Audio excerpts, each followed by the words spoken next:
It's now June. I've been using Amazon ads for a few weeks now, and May's results should give me a good idea on whether they are working or not. I was running some ads in April. I didn't really know what I was doing then, and it was a little bit of experimentation and a few mistakes. But in May, I went for it. So let's see how I got on. As you can see, I made 157 sales in May, which was up on April. Sales were up about 25%, but royalties were up around 100%. If you have been following my channel, you will know that most of my sales have always come from the UK. I've struggled to make the USA market work for me, but this month has changed all that. May has seen a record month for my US sales, with 100. I've never got anywhere near that before, even in Q4. I've beaten that with UK sales, but never the US. UK sales are holding pretty steady, but it has to be said, once I got adverts to the US market, UK sales seems to mysteriously drop. Now this could have been the cost of living, the economic climate, or maybe it was Amazon just giving me a gentle prod to concentrate more on the US market. Who knows? I do run adverts on the UK, but the bids often need to be very high just to get a few clicks. And I'm not playing that here. In total, I made around £425 UK pounds, which is over $500 in royalties, which for me is fantastic. This time last year, I did make around 120 sales, but quite a few of them were due to a trend. And to be honest, my profits and royalties were only about $100. This year, there's been no trends. It has simply been evergreen designs that I've been selling. I've run a few adverts on the German market using a cheap lottery campaign, and that has brought a few sales with a very low air cost. Nothing to write home about, but it's a start.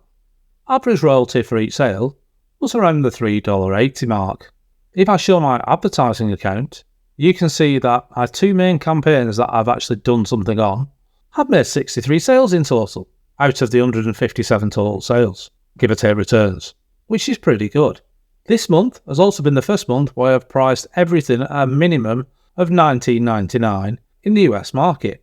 That higher price means that I only need an air cost, which is the average cost of sales, of around 20% to break even. And as you can see, one of my campaigns air cost is around 20 and the other one is a very healthy 10, so I need to put those bids up to try and generate even more sales. I've spent about $250 on advertising, which is about half my royalties, and I've probably spent around $25 on advertising in Germany and the UK. So overall, I've cleared around $225, which doesn't seem much, but this time last year, I was clearing about $100. So that's about 100% uptick year on year, which is not to be sniffed at. We'll just have to see how it goes next month to see if this was a fluke or if this is the way things are going to go. And if it is, I need to start putting more money away for adverts, because you pay for the adverts as you go along, and obviously you get your royalties 2 months later. So we'll have to keep an eye on that one. As I mentioned, United States took around 2/3 of all sales this month, which is just unheard of for me. On average, I have 5 sales a day, and on my best day, I sold 10 items. I had 9 returns. It seemed a lot of returns at the time, but the simple truth is, the more sales you make, the more returns you're going to get. And hopefully we can keep returns down around the 5% mark, or certainly between 5 and 10%. I sold 127 unique products, and I calculate that around 70 plus sold for the first time, which is great for my potential sales rank and future sales. As you'd expect, standard t-shirts did really well, but I did sell quite a lot of other products too. Every little helps, as they say. As you'd expect, most t-shirts were sold in black, but there was a good variety of other colours as well. I didn't have any bestsellers this month. As I say, I'm more concentrated on evergreens, but one t-shirt did sell 6, one sold 5, a few sold 4, and a few sold 3. And there does seem to be momentum for a few of these t-shirts, and we'll have to see what next month brings. Overall, I'm really happy with how this month went. The adverts seem to be paying off, and though it is a little bit scary when money starts to disappear out in clicks, if your prices are high enough and you keep an eye on the air costs, then there's nothing to worry about. I check on my advertising campaigns once or twice a day, and if they need a little tweak, I give them one. It's a steep learning curve, but for now I'm really happy with the way things are going. I'm sure there'll be a few ups and downs, but overall I'm really glad I started to do the Amazon adverts.